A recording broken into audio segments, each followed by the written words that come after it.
What does it really mean to be a god in the One Piece world? This is a topic that has been around since at least as early as Skypia, and it's one that has only grown in importance since we've learned that Luffy has the powers of sun god Nika. And I think Oda's made it very clear that this will be the arc where we get to the bottom of that mystery, because even in just the first few chapters, we met several people who claimed to be a god, but were not one, at least by our common definition of the word. Like the ear god, who ended up just being a giant rabbit that the Straw Hats off-screened, or the first sun god, who just ended up being Rodo, and now we even have Loki, who claims to be yet another sun god, which is kinda weird since that is supposed to be Luffy. But this theme is just a continuation of something we've seen time and time again throughout the series, and something that I've said on this channel quite a few times now, which is that gods in One Piece are not actually gods. They are just gods in name only. Just like the celestial dragons, who were said to be gods of the world, or God Usopp, who is arguably more human than almost anybody, or the best two examples, which are Gonfall and Enel. Both of them were rulers of Skypia, but only Gonfall understood that God was simply his title as leader, while Enel took the title of God seriously and believed that he actually was one. That entire arc was pretty much focused on showing them that Enel wasn't actually a god, just like Nolan did in his flashback for the Shandians and their god. And that very connection is what led me to this video, because it made me realize that Loki and Enel are probably going to parallel each other in a major way during this arc, with Loki almost being like Enel 2.0, because just like Enel, Loki really believes himself to be a true god. And it even appears that their devil fruits could be a big reason for why they think that, with Enel's lightning fruit making him almost untouchable until Luffy came along, and Loki's fruit being so important that he killed his own father for it. And just like we saw in Skypia with Enel, Luffy will probably need to be the one to prove to him that he's got it all wrong. Now, it remains to be seen if Loki is as evil as Enel, so I'm not sure if he and Luffy will actually fight, but regardless, he's gonna have to prove the truth to him somehow, and maybe even show Loki that Luffy is the one who's the true sun god. But to take that whole parallel even one step further, Loki also said that he wants to destroy the world, and Enel sort of wanted to do the very same thing, at least by destroying the quote-unquote world that was up on the White Sea. Now, thankfully, Luffy did stop him before he did that to Skypia, but we also know that Enel was successful in that mission in his home city of Burka 8 years ago. And while we don't have many details on that event just yet, I think that Elbaf has to be the place where we learn all about that, because Enel destroying Burka is probably somewhat of a microcosm or a foreshadow of what Loki wants to do to the rest of the world. Because I think a lot of people miss the fact that Burka wasn't just the name of a sky island, but it was also the name of a very famous trading city in Scandinavia during the time of the Vikings. And in One Piece, there is also a second and arguably more important Burka, which is the high-tech city on the moon that Enel found during his cover story. And that's actually the biggest reason why I think that Loki won't just parallel Enel, but Enel is probably returning this arc on top of that, along with my main man Urouge. You might remember a video that I did about a year ago involving those two, and this video today is kind of like a part 2 to that one, because Oda has made the Skypia parallels very, very evident even in just the first few chapters of Elbaf because of all these fake gods. And it honestly makes so much sense that Enel would mirror Loki in this way because, as you've probably heard by now, Loki in One Piece is probably based off Loki from Norse mythology. But Enel could also be tied to someone from Norse mythology, which would be Thor. This would be due to the fact that he not only uses lightning powers like Thor could, but he even went as far to use an attack called El Thor before. And this is vital because in Norse mythology, Loki and Thor were actually companions, along with Odin, who, as I posited a couple videos ago, may be eventually paralleled by Harudin. I mean, the end of his name almost is Odin, just one letter off. So I wonder if these three might parallel those three by either teaming up for some reason, or even causing some problems for one another, as Loki was known to be a big troublemaker. But even beyond just Loki and Enel, there were already a ton of reasons to expect strong parallels between Skypia and Elbaf. I think a lot of us already have noticed that Oda loves to mirror his pre-timeskip arcs with his post-timeskip ones, like for example Alabasta and Dressrosa, which were both countries taken over by warlords, or Egghead and Sabaody, with maybe even a little Enies Lobby sprinkled in there, and so Elbaf will be the one that probably focuses the most on Skypia. Now there might also be a little Amazon Lily or Thriller Bark parallels in there as well, for reasons I might discuss in a separate video, but Skypia is definitely the most relevant one for now. I mean, just to list a few reasons, during that arc we had Giant Jack, which is a play on Jack and the Giant Beanstalk, and in that legend, the top of the beanstalk took you to giants living up in the skies, sky, so of course these two places are going to be connected. Also, both the Atom Tree and Giant Jack are massive plants named after dudes, so that's also a connection, I guess. The Atom Tree also reaches all the way up to the sky and might act as the summit of High West, which Gonfall told us about, which was the safe way to the White Sea. And even during the Egghead arc, we had one of the giants who showed up talking about Sky Island clouds like he was familiar with them. And it's also very likely that Urouge is going to appear at some point because he is the only supernova who hasn't been involved in a post-time skip arc just yet. So yeah, the Skypia connection should not be surprising. And in Skypia, one of the main focuses of that arc was of course gods. But not even just the Enel and Gonfall type of gods, but this was also the first time we heard of the Sun God and even saw Luffy in the Nika pose. We also heard of the three other gods here, the Forest God, Rain God, and Earth God, and maybe the most important one of all is the god that Nolan killed right in front of the Shandians. He did that because he knew that Snake was not a real god and that their ritual was pointless. And that is one major reason why I vibe with the guy. Every time that someone has claimed to be a god in the story, they were either lying or doing so in name only. That's why Nolan called it out, that's why I called it out, and that's why Luffy is going to have to prove that same idea to Loki. But there's also a very unique trend with all of these different races and their beliefs in gods. Because even though the sky races all lived in separate places, as did the giants, they still all came to worship some kind of god. The Shandians worshipped those snakes, the Skypians called their leader god, and we don't know much about the Birkins, but as we'll get into during this video, I have a very good feeling they worship Nika, and that might be why Enel wiped them out, which would make the parallels between him and Emu even stronger. But obviously the giants also worship a bunch of different gods, including the sun god. And I would even argue that King, the last Lunarian, also worshipped a god of some kind, because he believed Kaido was Joy Boy. And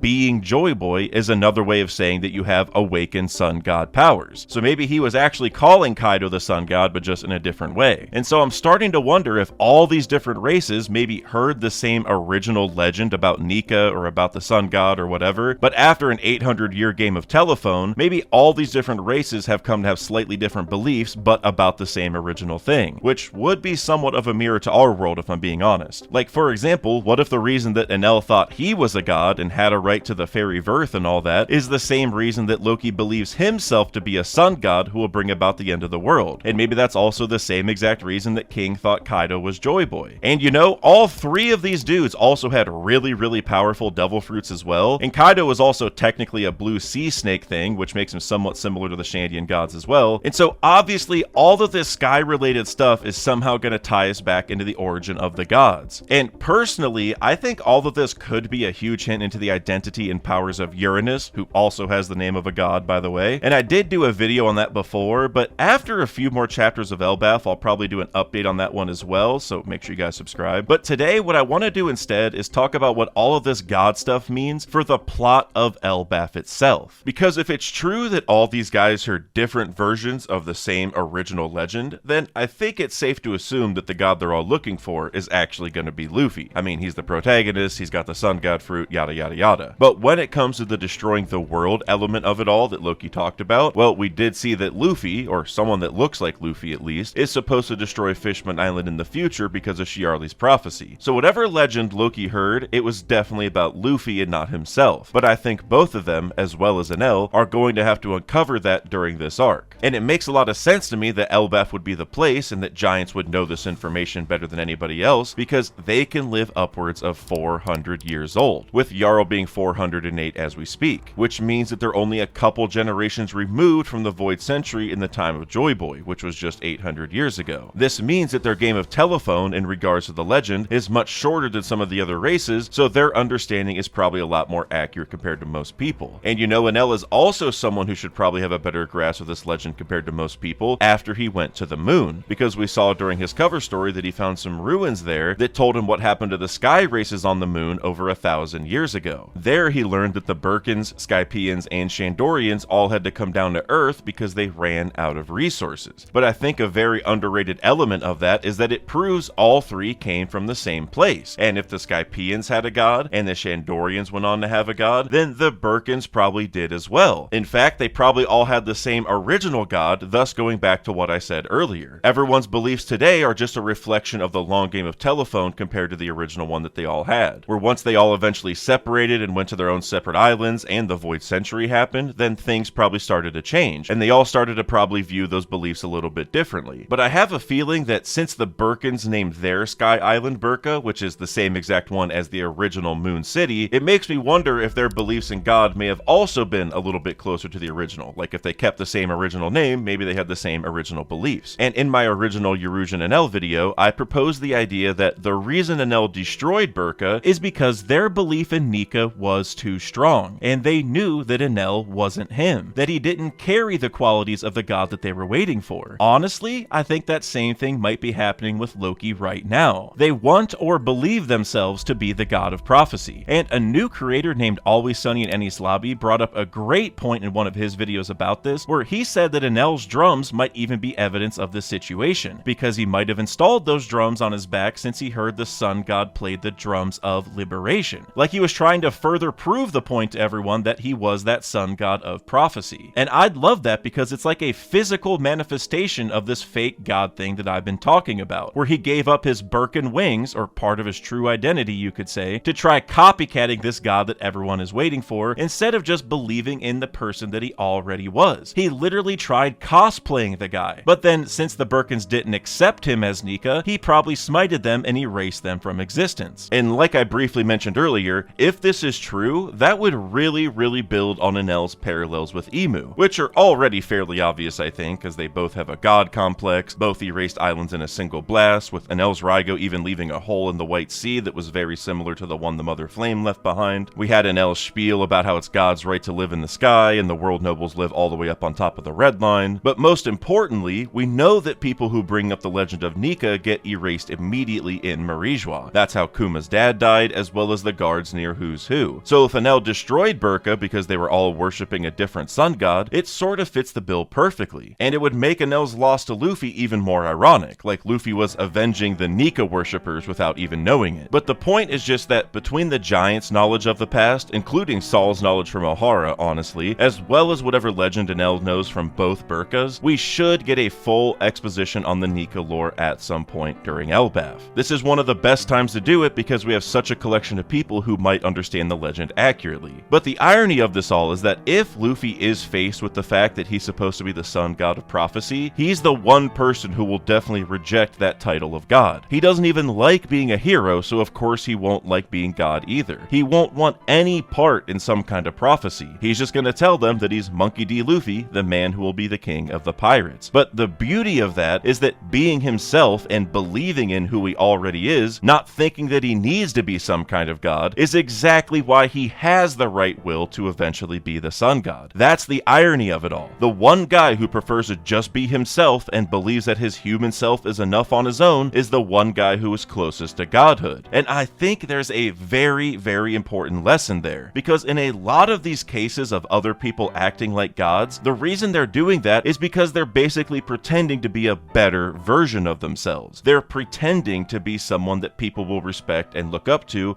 with either fear or admiration, as if their normal selves aren't special enough for that, as if they couldn't get that kind of respect just being who they already are. Like Roto was way more daunting when he had the deer skull on and wore a cloak and called himself the sun god, right? We're not nearly as impressed when he's just being himself. And that's all just because of the front that he was putting on. And it's the same exact thing with all these other gods. They're all just regular people. And I think that is going to be a very central message to the Elbaf arc, that you don't need to be a god to do godlike things. And as we're about to get into, there are a lot of examples of people hiding behind these fake personas that should be involved in Elbaf, some even beyond specifically the gods that we've been talking about. And I think everyone doing this is going to have their true selves revealed, and probably even come to embrace it and be better because of it. And one of the best examples of this idea has to be Usopp, who is also called a god, since this is supposed to be his arc. He's been waiting for this island for years and years, and he's someone who has always pretended to be someone bigger than who he really is. I mean, he's Captain Usopp, right? Leader of 8,000 men. He's Soge King. He's always something other than just Usopp. Even his dream is exemplary of this, because he wants to become a brave warrior of the sea. And as we'll discuss later, I think one of the main steps to accomplishing that dream and becoming a brave warrior is actually to instead embrace who he already is, to understand he already has the potential to be a brave warrior. And there's honestly plenty of examples of this type of idea, even outside of people who are called gods. I mean, hell, even the very beginning of the arc started in like a fake version of Elbaf. It was like Rhodo's prison or whatever. But when it comes to the actual characters, I think one of the best examples of this that should be uncovered during Elbaf is actually Mother Carmel, someone who Elbaf respected big time because she saved some of the giants and was just such a kind person. She was even called like a holy mother to the giants. But as we later learned, that was all a front because she was actually trafficking those orphans from the House of Lambs. But the thing is, the giants never learned that. They still view her as this kind old lady, one who was unfortunately eaten by Big Mom later on. So I think that this pristine image of her that the giants have has to come crumbling down during this arc, since this is where her orphanage used to be. She also created Pandora to help put out the fires after Linlin's rampage, and she called that the Sun God. So with all the Sun God theming during this arc that we already have, it would only make sense to have her be relevant again. So she's definitely another example of someone who's pretending to be a better version of who they really are, and how that true version of themselves needs to come to light, and Elbaf needs to embrace that. And you know, you can't talk about Mother Carmel without also bringing up Big Mom. And now I know her fate is currently TBD as of the end of Wano, and a lot of people would probably be fine with her being out of the story for good, but if she's coming back, Elbaf would have to be the place given her checkered past with this island. And it would make a lot of sense given the context of this video, because she also fits the bill as someone who needs to discover her true self, because she still needs to learn that she's the one who ate Mother Carmel and the orphans, and she needs to learn that Mother Carmel wasn't the nice lady that she thought she was, because as it stands, Big Mom seems to be oblivious to all of that. Now, I wouldn't be surprised if she kind of knew the truth in the back of her mind, like some kind of repressed memories, but she just didn't want to acknowledge it. But either way, she needs to face the facts at some point. And I also think it'd be great if Big Mom finally learned that Struzan has been using her this entire time. I mean, he was laughing hysterically after she ate everyone, and then he got the bright idea to manipulate a 6-year-old child so that he could start making major moves around the world. This dude is a freak. And even beyond the Mother Carmel stuff, Big Mom still really fits the bill as someone who needs to find her true self, because she is a very, very conflicting character on her own, because she both is and isn't as bad as she's believed to be. Of course, the normal everyday Emperor Big Mom is an awful person, no debating that, but when she got amnesia during Wano and became Olin, she was very, very kind, almost reminiscent of how she was back when Mother Carmel first got her. Like, remember when she killed that bear in a single punch because they were fighting, but it was just because she wanted them to be friends? Or when it was said that she tried smacking a mosquito on a giant's arm but then broke his bones? She has good intentions, but goes about it in very bad ways. Even her dream of having a country with every race isn't bad in and of itself, but her way of subjugating everyone there definitely is. And I think it'd be really, really interesting if that old theory about Mother Carmel's spirit still being alive in Big Mom and influencing her will to this very day is true as well. Almost as if they fuse souls or something. And in case you haven't heard it before, I am going to explain it because it is pretty interesting to think about, given that their fruit was the soul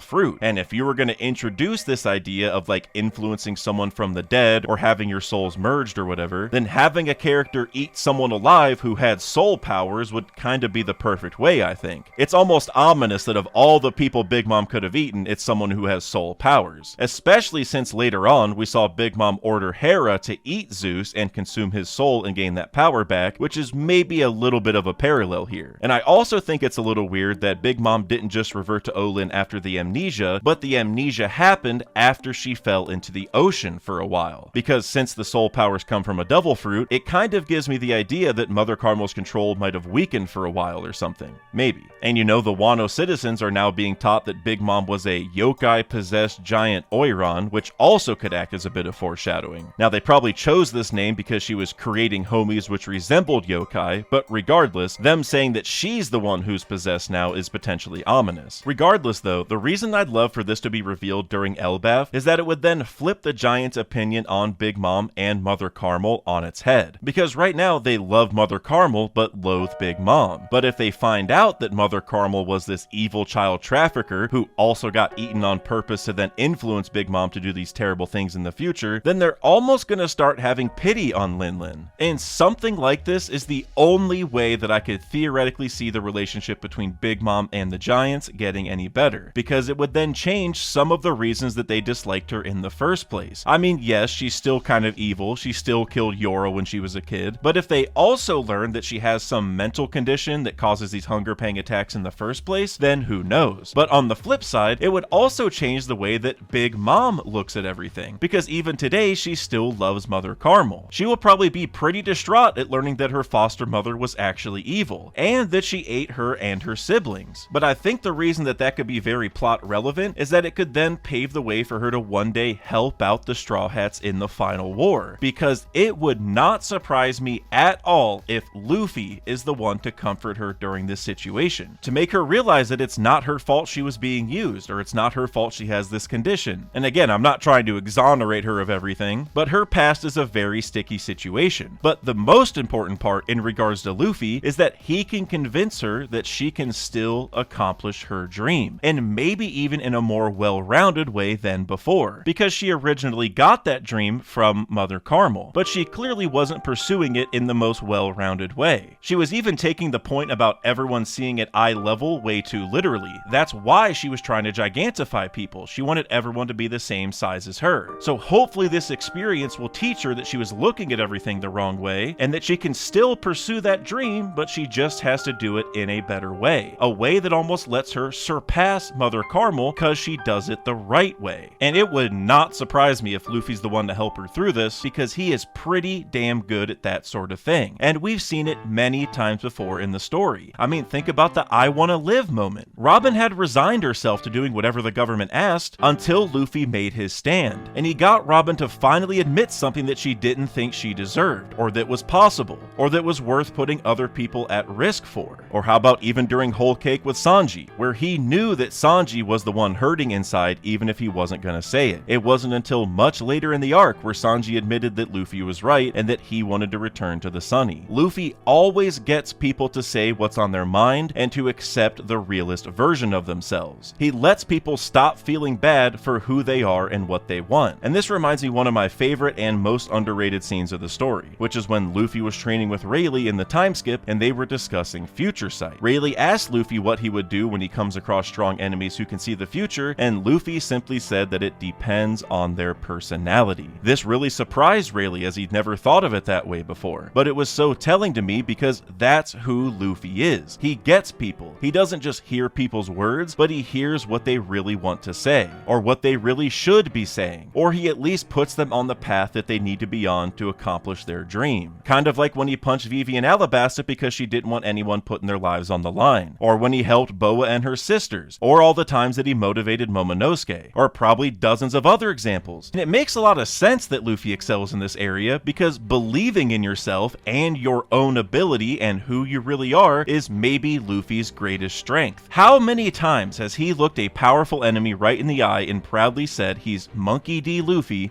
the man who will be the king of the pirates? Even when he went Gear 5th, Kaido asked again who he was, and Luffy reiterated that very same thing. And this unwavering belief in himself helps Luffy spread that to others. We even saw this in Chapter 1 with Kobe. So I think among all these cases I'm bringing up in this video about people who need to accept their true selves, Luffy is probably going to be heavily involved in helping them achieve that. It'll be true for Loki, who needs to learn he's not the real sun god. It might be true for Big Mom after she learns about her past, and it'll definitely be true for Luffy himself when someone finally tells him that he's the one who has the powers of the sun god. But now I want to finish covering all of the other characters that I think we can expect to undergo this process. And one thing that I think is worth mentioning is how Oda has even symbolized this idea by having a large number of characters wear masks, which is kind of a physical representation of hiding your true self in a way. Like Roto wore the deer skull when he was the sun god, Loki has his eyes covered right now, which could be a potential example, Usopp has worn the Soge King mask before, and maybe most importantly, a lot of the Cipher Pol agents wear masks as well. And it has been a very long-standing theory amongst the community that some of the agents in Cipher Pol came from Miss Carmel's House of Lambs, because at least one of those orphans had a mask that looked similar to Maha's, RIP. Now I doubt that's actually Maha, as that flashback was 63 years ago and he was only 42 years old, but I do think that orphan from the House of Lambs is more likely to be this guy from God Valley, because God Valley was 38 years ago, so he'd probably be around 30 at this point, so it makes a lot of sense. But regardless, we do know Mother Carmel was funneling selling people to the government all along. And we even saw in the Cipher Pol cover story that they were training the next generation of agents, and all of them were kids. So I think it's safe to say that they still recruit most of their agents at a very young age, and probably from places like Mother Carmel's House of Lambs. I wouldn't even be surprised if there are other Mother Carmels out there working for the Underworld. But the reason that I bring these guys up is that if we're gonna have an arc where people find out about their true selves, then these guys should be at the very top of the list, because they may not even have much of a past true self to figure out. Part of the reason that Mother Carmel trafficked orphans like this is because they wouldn't be very traceable. Nobody would even recognize them. And that goes double if you don't even show your face. And many of the current Cipher Pol agents do not. In fact, for the most part, the only ones who've really revealed their faces are the ones that we already knew from CP9. So I think what needs to happen during Elbaf is that all of these agents need to learn that they're being used and that they have to decide what their future true selves are going to be. Are they going to keep working for the government, or are they going to realize that they're just pawns in this game and start to fight back? We kind of even saw this a little bit with Stussy towards the end of Egghead, because now that she betrayed Cipher Pol and Stella was dead, she didn't know what her purpose was going to be. And if you go back during the Wano raid, there was this ominous scene between Guernica and Drake where Drake said that he was chasing his own sense of justice, and Guernica responded by saying that he envied him, almost as if Guernica wasn't allowed to pursue his own sense of justice or his will or what you might be able to call his true self. So Elbaf definitely needs to be the arc where we find out more about these Cipher Pol agents, their origins, and also why they can't or simply don't betray orders from the government, even when some of these orders are just death sentences. I mean, think about Wano when Guernica was ordered to interfere with Luffy and Kaido's fight. He knew that he would die if he went and interfered, and he was right because he is dead. So what does Imu have over these guys that keeps them all in line? Even Lucci and Kaku may start questioning their allegiance because Mars told Lucci he wouldn't save Kaku, as you can't save a single insect when terminating the hive. But you know, Cipher Pol aren't the only people tied to Elbaf who wear masks, because another option here is none other than Killer, who has technically shown a little bit of his face before when he was Kamazo the Manslayer, but we don't know his real name yet either, or much about his past beyond what Oda gave us in that SBS. And since the kid pirates are kind of decimated right on the shores of Elbaf, I feel like it's pretty likely they're going to be involved in this arc in some way, shape, or form, so learning more about Killer is definitely possible. I mean, Mr. Bushido has been preaching that Killer is Shiki's kid, and I definitely agree with that. I think that'd be an awesome thing to reveal in this arc, especially because Shiki's probably going to show up as well, which I talked about in this video here that I'll link below. But even Killer's Captain Kid could be another person to learn about their quote-unquote true selves, because that man needs a coming to Jesus moment. He keeps charging in head first against adversaries that he cannot beat. He needs to sit back and realize that he's just not on that level yet, but with the right amount of work, he probably could be. And I think or hope that this arc is where that happens. And then another character that might discover their true selves, or more accurately, tell other people about their true selves, is Vivi, because she needs to reveal to the world at some point that she is a part of the Straw Hat crew. She's already started this process by presumably putting the X on Luffy's arm in the paper, as if to symbolize that she's still a part of their group. And maybe from Oda's perspective, he's symbolizing to us that Vivi is returning very soon. And Elbaf makes a lot of sense to be the place that she returns, because she was also in Little Garden, which was somewhat of a precursor to Elbaf. So I mainly hope that somehow Vivi reveals her true self to the world by saying that she is a Straw Hat pirate. Now, surely this would confuse a lot of people who look up to her now as a princess and a benevolent leader of Alabasta, but the plot-relevant reason why she needs to do something like this is because then the world will know that they can trust the Straw Hats by proxy. Because if Vivi gives them her sign of approval, that's definitely going to mean something to a lot of people. And I think another exciting option that we could talk about here is Kizaru, because it was just revealed in a recent SBS that Kizaru was very likely to be the one who gave Luffy the food during Egghead. And we know that he did the Nika pose before, so if this arc is going to be about people discovering their true selves and figuring out what it means to be a god and all that stuff, then this might make sense to be the place where Kizaru also makes his final decision. And while I'm not exactly sure if Kizaru is going to physically show up during this arc, since he was just in the last one, I still think that this is something that could happen outside of the Elbaf Island, but during the Elbaf arc. Like perhaps he and Akainu are going to have another heated discussion, which then pushes Kizaru over the edge. I mean, their last conversation didn't go that well, and I think another couple characters who could also also do this outside of the Elbaf Island are Shanks and Blackbeard. I am a big believer that the climactic Shanks vs Blackbeard battle will happen during this arc, but on a separate island. Likely the same one that Roger fought Whitebeard on to kind of make that a parallel. And I think this makes a lot of sense because both of these characters have a lot to reveal about their quote-unquote true selves. For Blackbeard, we are all wondering what his past is really about. How he heard about the dark fruit, who influenced him as a kid, and all that kind of stuff. And while I don't think this is exactly where we're going to get everything, I'm sure Oda's going to save a lot for Luffy versus Blackbeard, I think we should at least get to find out what Blackbeard did to scar Shanks all those years ago. I mean, Shanks would probably know already, and if they're going to be fighting each other again, it would kind of make sense to bring that to light. And because of that, maybe we're also going to find out that he already has a secret third fruit, like some kind of mythical zone or something, or maybe even has powers closer to the Gorosei, or maybe we're going to learn that Shanks figured out something about his origins, or who knows what. Whatever it is, there's a lot that Blackbeard has to reveal about his true self, and I just think that fighting Shanks is the perfect time to reveal that. But for Shanks' side, there's a lot there to learn as well. Like, for example, it seems all but confirmed he's related to Saint Figarland Garling, probably being his son, so this fight might be the place to bring that to light. Or maybe we'll learn that Shanks really does have a brother named Stabs. Or maybe we will at least learn about why Shanks still had access to the Gorosei despite being an Emperor of the Sea. Or maybe it'll get revealed that Shanks has really been working as part of the Underworld this whole time, which has been a theory for a very long time. The point is, there's just a lot of secrets to Shanks' past that we don't know about, and I struggle to think of a better time to discuss that than when he's fighting Blackbeard. And speaking of the Underworld, maybe this is the arc where we finally discover more about the rest of the people who make up the Underworld. Because I mean, if we're gonna go uncover the truth behind Mother Carmel, who was a part of the Underworld, let's do the same for the rest of them. Especially because we know for sure that the Adam Tree is an Elbaf, and that stuff is extremely expensive, so if there was a place for Underworld traders to be active, this might be the #1 place. That might even be why Shanks was protecting it, and I would personally love that because there's still quite a few Underworld members that we need to learn about, with my top choice being Drug Peklo, who's my favorite Underworld member, and he also hides behind a mask, by the way, so if there was one arc for his identity to get revealed, this is probably the one. And in addition to that, we could also finally learn who Big News Morgans really is, because he's always hiding his identity by being in hybrid albatross mode. And we also have Umit, who's been a lot more relevant lately because of the cargo shifts by the Red Line, but given what I said about the Adam Tree trade, I think it'd make a lot of sense for Umit to tie into that because someone does have to transport that around the world. And then I already brought up Stussy, who is also part of the Underworld, so the only two members left are Dufeld, who funded Mads, and Gibberson, who's known as the Concealer. Pretty much all of these guys are involved behind the scenes in some way, shape, or form for some of the worst stuff going on in the world, so I think at some point that has to go bottoms up, and maybe the home of the Adam Tree is the place. And one final example that I'm going to give of someone who could find their true selves during this arc could be the Seraphim, because we saw with S-Snake that she still had some of the feelings that Boa had, showing that they do have their own will and desires even though they have to listen to commands through the hierarchy. And I can definitely see a possibility that one day they're going to get free to choose whichever side they want, probably deciding to not be very nice to the people who were giving them bad orders. But now as for what Seraphim would reasonably appear during Elbaf, I think we would most likely see the same ones that went to Empty Bluffs, the Crocodile, Dofi, and Moria Seraphim. This is because the Straw Hats haven't even seen those Seraphim yet, so at least there's a little bit of variety there, and we also haven't learned what their powers are yet, which I am dying to know the Crocodile Seraphim, since we know it can't be the Sand Logia. And if you're wondering why the Seraphim would even show up to Elbaf, well, that would be because, probably for the 100th time on this channel, I believe that Cross Guild is pulling up to this arc. They may even be running from the Seraphim, so the Seraphim just chase them over to Elbaf, where they then wreak havoc on the island, which I think would be kind of ironic, because then you'd have these powerful little kids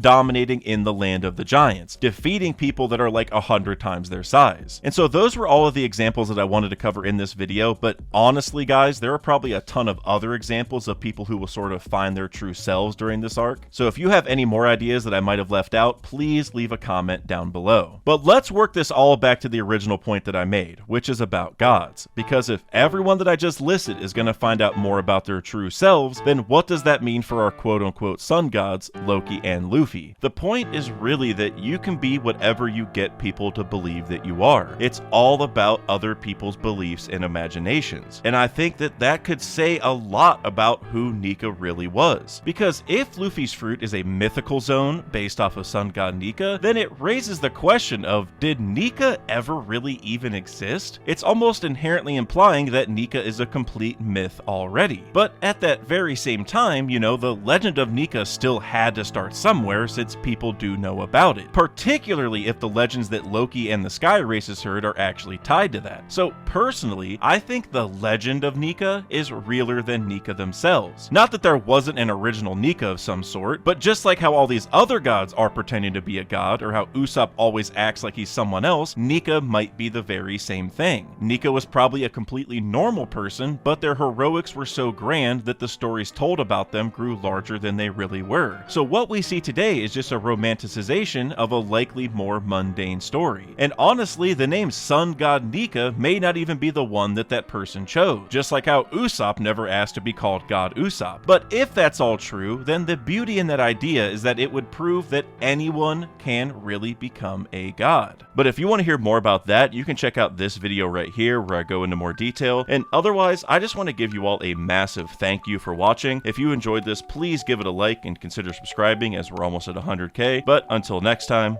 later.